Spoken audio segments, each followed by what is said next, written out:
All right, welcome to another episode of the Backcountry Diabetic.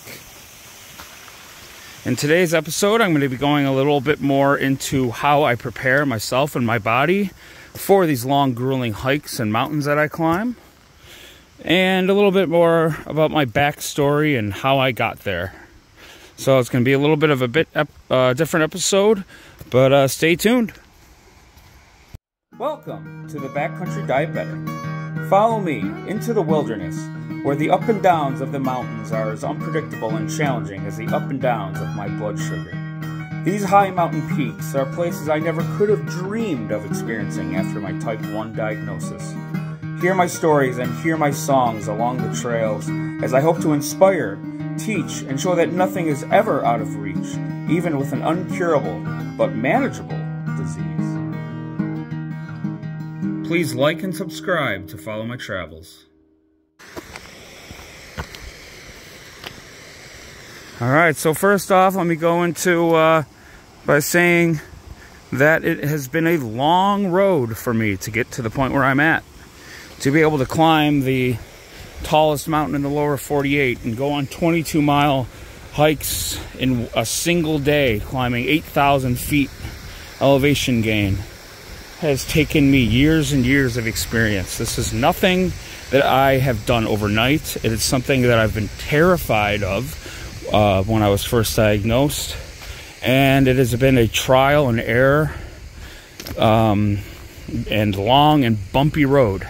That is for sure. There's been multiple scares, and if I wasn't properly prepared, I don't even know what could have happened in some of those instances. So let me first off by saying, always bring enough sugar with you, no matter where you go, no matter how short or how long the hike. I like to joke with my mother that I bring 2 weeks worth of sugar and food with me along with me on my hikes. I usually start off by getting a gallon of orange juice and a number of different sweets like prepackaged donuts.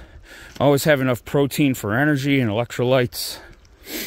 I like to have orange juice for my sugar in case everything goes low, because it's just easier to consume. It is heavier in my backpack, so do what works for you. If you like glucose tablets, go that route. You know, however you like to do it. Everyone's different. Everyone has things that they like and work better for them. So let me also say that these things work for me, and they may not work for you. Everyone's different. Everyone's body is different. I always have a slight honeymoon phase, so if I have a great metabolism and I keep hiking, my body will, I'm not sure, produce insulin, but I will go days without taking any short-acting insulin for any food that I eat, within reason. If I go over 30 carbs, then it spirals out of control. Then I got to start at square one once again. So like I said, number one, always bring enough sugar. And I learned this way, I learned this the hard way. I was in Vermont years after being diagnosed. I always thought hiking, especially far into the wilderness, I always thought hiking was terrifying. Being that far away from the local gas station or people was terrifying to me. And it took me years and many hiccups along the way to get to the point where I'm at now. I'll share a little story. I was hiking in Vermont with an old friend, and it was very early on after I was diagnosed, and I didn't really know that exercise would drop my sugar the way it did. And I found myself on top of a mountain hours into the hike with a sugar in the 50s. And I had absolutely no sugar on me. And this caused me to absolutely panic. If it were not for one other group, we only saw one other group of hikers that day. And it was a number of people, and they, thank God, had gummy bears on them. So I was panicking, and they gave me all their gummy bears, and I ate all of them. and proceeded to panic and run down the mountain because of how terrified I was. If I hadn't run into those people, I really don't know what would have happened to me, and it is terrifying to think about. But I ended up overeating way too many carbs, and by the time I got to the bottom of the mountain, my sugar was in the 250s. So, number one thing also is when you're prepared with that sugar, don't panic. If you do go low, and you are in the middle of nowhere, if you're correctly prepared, you'll be fine. Just wait a minute, wait for that blood sugar to go up, and keep a level head and continue on. So that is my main number one thing. Know your own body as well. Not all of us are in the same shape, obviously.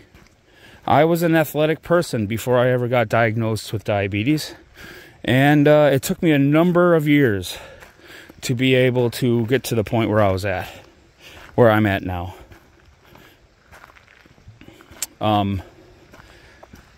And also, if you're just starting out with these hikes like this, start small. Start small. Start easy. Get to learn your body and check your sugar often. Don't start off with the biggest hike. Just start small. Start easy. Monitor your blood sugar and see how your sugar reacts to strenuous exercise, such as hiking a mountain. And which leads to another thing, insulin. My body, especially if I've taken short-acting insulin, with any sort of grueling exercise, my sugar will drop so quickly, scarily quickly.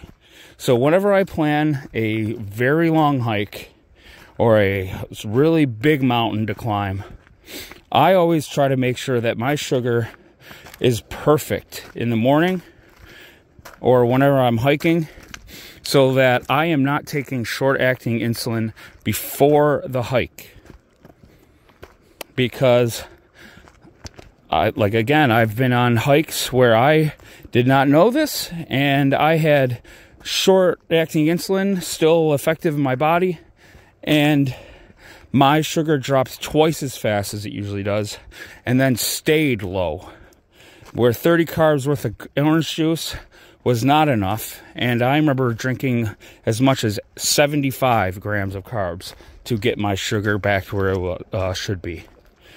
So always be careful. Know how your body reacts to insulin and exercise. My approach is I try not to take any short-acting insulin before hiking. Like I said before, though, everyone is different. This is only my body. I have learned through trial and error to get myself to this point. And I have done day hikes that are 22 miles long and 7,000 feet up to the tallest mountain in the lower 48 at 14,500 feet. These are things I never dreamed of. I was scared to go on 4-mile walks. I was scared to do anything alone. Not that you should do things alone. I would not recommend that. I do hike alone a lot, but I like to think that I am very experienced at this point. But it is all a learning process. And with trails, always know the trail. Know what you're getting yourself into. Even out in the mountains, everywhere I go, I see unprepared hikers everywhere. And obviously, most of them are not battling a disease such as Type-1 Diabetes, but I see unprepared hikers everywhere with the wrong footwear, no water, not the right clothing, not knowing the trail, not having a map, not knowing where they're going. And honestly, it's pathetic and scary.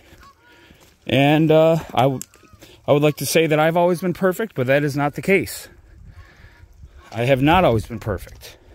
There have been hikes where I have done, especially early on, I was hiking in the winter. I did not have spikes. I did not have snowshoes. that trail was icy on the way down. Even though I made it up fine, on the way down, I pretty much slid all the way down. And that is scary to think about. I could have easily hurt myself, and then I'd be stranded on a mountain, on an icy mountain, alone by myself, cold. And that's scary to think about. Which also leads into always bring enough sugar. If you do happen to hurt yourself, which happens to everyone, even if you are prepared, if you hurt yourself and you don't have enough sugar, I cannot imagine anything scarier than that. That is a terrifying situation, and it is something you should always avoid. And that is by always bring enough sugar, always be prepared for that hike, always let someone know where you're going, which is also a big thing. Never just go out in the wilderness by yourself. Let people know. Be smart.